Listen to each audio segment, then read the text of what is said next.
इस वीडियो में हम लोग सॉल्व करेंगे इरोडोप का प्रॉब्लम नंबर 1.77। क्वेश्चन में बोला गया है find the acceleration of rod A and wedge B. तो एक हमारे पास में रॉड है ए और एक वेज है be in the arrangement shown in figure 1.20। तो इनका हमें एक्सेलरेशन निकालना है। सिचुएशन क्या दी हुई है, if the ratio of mass of wedge to that of rod, मतलब mass of wedge to mass of rod is given as eta and the friction between all surfaces is negligible. तो friction तो खत्म है। अब देखो यहां पर ये चीज है, अगर एक हम लोग काम करें, मास ऑफ रॉड को अगर हम लोग m मान लें, मास ऑफ रॉड को अगर हम लोग m मान लें, तो मास ऑफ वेज मेरे लिए कितना हो जाएगा, ईटा इंटू m। तो इससे हमारे लिए एक चीज हो गया, हमारे लिए एक वेरिएबल कम हो गया। ठीक है, ये इंफॉर्मेशन से हमारे लिए एक वेरिएबल हम लोगों ने इसी स्टेप पे कम कर दिया। ठीक है, अब हमें एक्सेलरेशन निकालनी है। तो बहुत ध्यान से देखो, एक छोटी सी चीज अगर हम लोग एनालिसिस करें, ये जो रॉड है इधर यहां पर दीवार लगे हुए हैं, है ना, इस तरह से दीवार लगे हैं। तो रॉड के लिए किस डायरेक्शन में रॉड गिरेगा, है ना, किस डायरेक्शन में रॉड की मूवमेंट होगी। तो रॉड के लिए एक ही डायरेक्शन बचता है, वो नीचे वर्टिकल डायरेक्शन में इसकी रॉड की मूवमेंट होगी। एक एनालिसिस तो ये हो गया। अब ये वेज को देखो, वेज किस डायरेक्शन में मूव कर सकता है। तो वेज की जो डायरेक्शन होगी वो इस डायरेक्शन में ओनली होगी, हॉरिजॉन्टल डायरेक्शन में ही सिर्फ मूव कर सकता है। और थोड़ा सा भी एनालिसिस करोगे तो समझ में आ जाएगा कि ये इस डायरेक्शन में मूव करेगा। अगर तुमको फिर भी नहीं एहसास होता है कि इस डायरेक्शन में, उल्टा ले लो, तुम्हें थोड़ी देर में खुद में ही समझ आएगा। जब ये नेगेटिव होके आ जाएगा, जो तुम्हारे पास कंस्ट्रेंट आएगा उससे वो नेगेटिव वैल्यू आ जाएगा, है ना। तो अभी हम लोगों को पता है कि थोड़ा मोड़ा पता है कि इस डायरेक्शन में होने वाला है, अदरवाइज मैं उल्टा भी मान सकता था, है ना। लेकिन इतना पता है ना कि हॉरिजॉन्टल डायरेक्शन में ये मूव करने वाला है।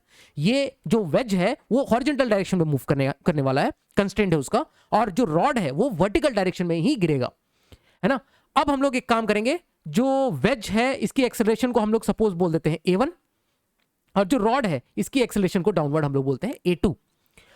अब नेक्स्ट जो है, बहुत बच्चे कंफ्यूज रहते हैं कंस्ट्रेंट मोशन को लेके, है ना। मैं बोलता हूं कंस्ट्रेंट मोशन को अगर तुम साइड भी कर दो तो बहुत आसान तरीके से भी इसका एनालिसिस करते हो। किसी भी कंस्ट्रेंट मोशन के किसी भी सवाल का, वो कंस्ट्रेंट मोशन तो क्या होता है, बस एक कॉमन सेंस होता है ना। जैसे अभी हमने एक कंस्ट्रेंट लगा दिया कि ये इसी डायरेक्शन में मूव करेगा और ये इसी डायरेक्शन में मूव करेगा। This is a kind of constraint only, है ना।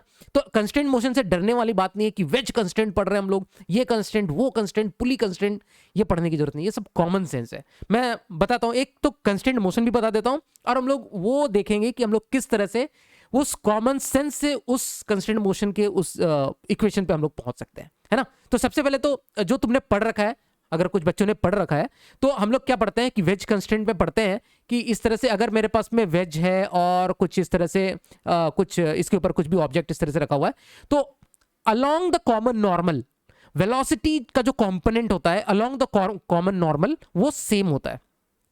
ठीक है, मैं मान के चलता हूं कि तुम्हें नहीं आता है कंस्ट्रेंट, है ना, कंस्ट्रेंट करने की जरूरत नहीं है, वेज कंस्ट्रेंट तुम्हें नहीं आता है ना। अभी उस चीज को हम लोग कैसे वहां पर कॉमन सेंस से उस जगह पर पहुंचते हैं वो देखो।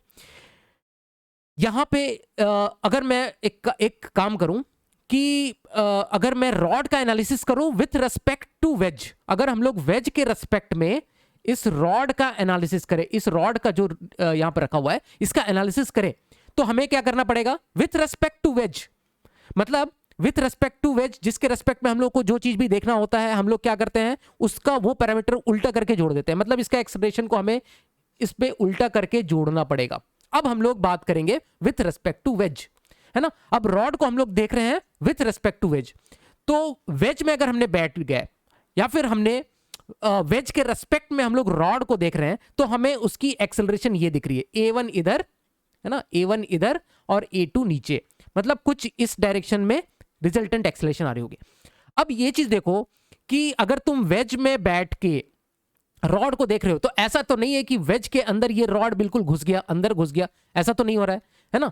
वो क्या कर रहा होगा, वो रॉड के वेज के रेस्पेक्ट में ये रॉड इस डायरेक्शन में ही along the incline, along the plane, जो इंक्लाइन प्लेन है उसके अलोंग ही मूवमेंट करता हुआ दिखेगा रॉड के वेज के रेस्पेक्ट में रॉड, है ना। वेज के रेस्पेक्ट में रॉड इसी डायरेक्शन में ही मूव करता दिखेगा, इसी डायरेक्शन में, है ना, इसी डायरेक्शन में मूव करता हुआ दिखेगा। ठीक है, तो अगर इस डायरेक्शन में मूव करता हुआ दिख रहा है, तो एक चीज हमें समझ में आती है कि ये जो रिजल्टेंट एक्सेलरेशन है वो इस डायरेक्शन में है। जो रिजल्टेंट एक्सेलरेशन वेज के रेस्पेक्ट में रॉड का रिजल्टेंट एक्सेलरेशन वेज के रेस्पेक्ट में इस डायरेक्शन में है, ए रिजल्टेंट है ना, वेज के रेस्पेक्ट में। अच्छा, एंगल वेंगल की थोड़ी बात कर ले। ये ईटा एम है, एक मिनट के लिए इसको हम लोग इसमें हमने ईटा एम मान रखा है ना। हाँ, ये एंगल अल्फा है अगर सपोज, तो अगर ध्यान से देखो तो ये वाला जो एंगल अगर मैं बोलूं ये एंगल अल्फा है, तो अल्टरनेट इंटीरियर एंगल से ये एंगल अल्फा हो जाएगा, है ना। ये एंगल अल्फा हो गया, दैट मीन्स ये वाला जो एंगल हमने बना रखा है ये एंगल अल्फा होगा। समझ में आता है बात? देखो, अगर हम लोग बोले कि रिजल्टेंट एक्सेलरेशन इस डायरेक्शन में है, जो रिजल्टेंट इधर मैंने बना रखा है, तो A1 तो हमने इधर बनाया था, है ना, और A2 तो है नीचे, तो ये एंगल अल्फा है, तो ये एंगल भी अल्फा होगा, ठीक है, क्योंकि ये वाला जो लेंथ है this is parallel to this alternate interior angle. थोड़ा बहुत ज्योमेट्री अगर तुमने पढ़ रखा है पहले तो यहां से अगर हम लोग कंस्ट्रेंट की बात करें तो हम लोग बोल सकते हैं कि इस डायरेक्शन में अगर रिजल्टेंट रिजल्टेंट इधर होने वाला है, दैट मींस ये कंपोनेंट इस direction along this line acceleration के कंपोनेंट आपस में कैंसिल हो जाएंगे। A1 A2 के कंपोनेंट्स इस लाइन के अलोंग कैंसिल हो जाएंगे, है ना। तो A1 का कंपोनेंट इस लाइन के अलोंग कितना आ जाएगा? A1 का कंपोनेंट आ जाएगा A1 साइन अल्फा, और वो किसके बराबर हो जाएगा? ये अल्फा है तो ये वाला 90 माइनस अल्फा, और ये वाला अल्फा, दिस इज अल्फा, तो A2 का आ जाएगा, इसके अलोंग आ जाएगा A2 का कॉस अल्फा, ठीक है।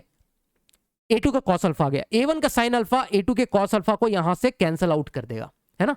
तो यहां से हम लोगों को एक कंस्ट्रेंट मिला, और ये कंस्ट्रेंट वही है, ये कंस्ट्रेंट जो हमने बोला था ना, along the common normal velocity same होती है, और इस केस में एक्सेलरेशन भी सेम हो जाएगा क्योंकि इनिशियल वेलोसिटी दोनों की जीरो है।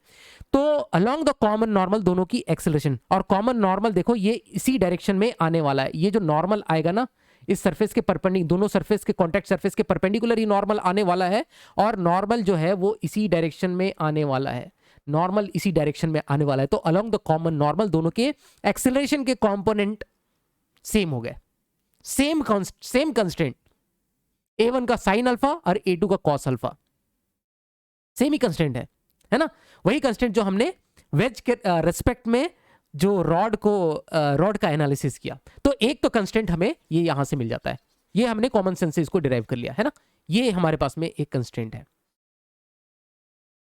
चलो, ये एक इक्वेशन हो गया।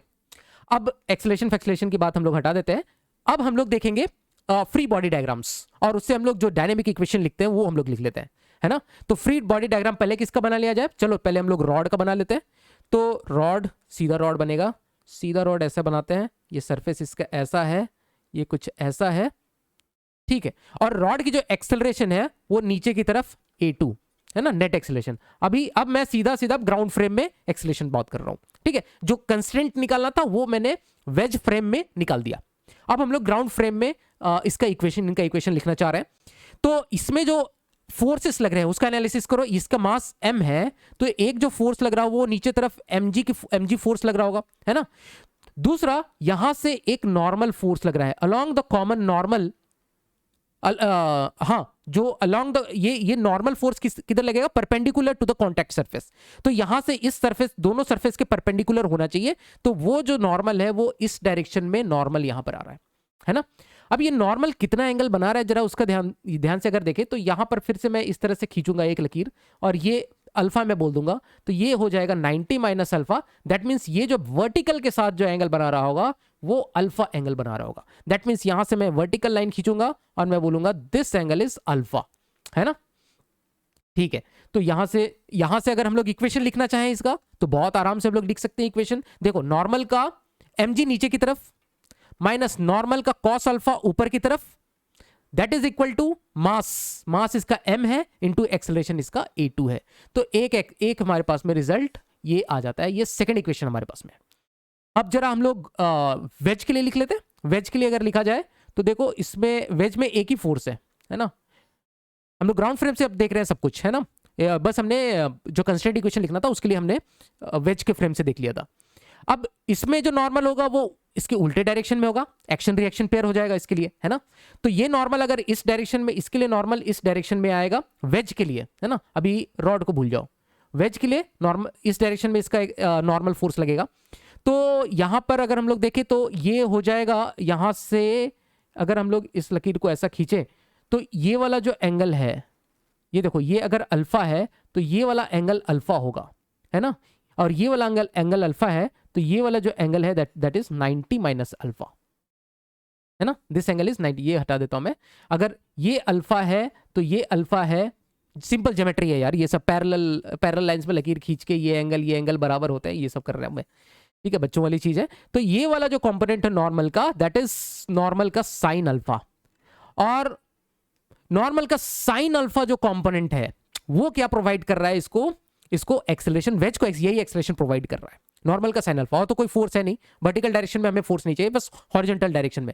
इसमें वर्टिकल डायरेक्शन में हमें फोर्स नहीं चाहिए वेज में, क्योंकि सिर्फ हम लोग हॉरिजॉन्टल डायरेक्शन में इसके पास एक्सेलरेशन है, दैट इज a1 हमने इधर मान रखा है ना। तो इसके पास जो एक्सेलरेशन है वो इस डायरेक्शन में a1 है, और हॉरिजॉन्टल डायरेक्शन में एक ही फोर्स लग रहा है, नॉर्मल का साइन अल्फा, नॉर्मल का साइन अल्फा। दैट मींस इसका मास है ईटा m हमने निकाल रखा है, तो नॉर्मल का sine alpha that is equal to mass into acceleration, ये हमने कर दिया, ठीक है। ये हमारे पास में थर्ड इक्वेशन है। अब इसी तीनों इक्वेशन को खेल के हम लोग a1 और a2 की वैल्यू बहुत आराम से निकाल सकते हैं।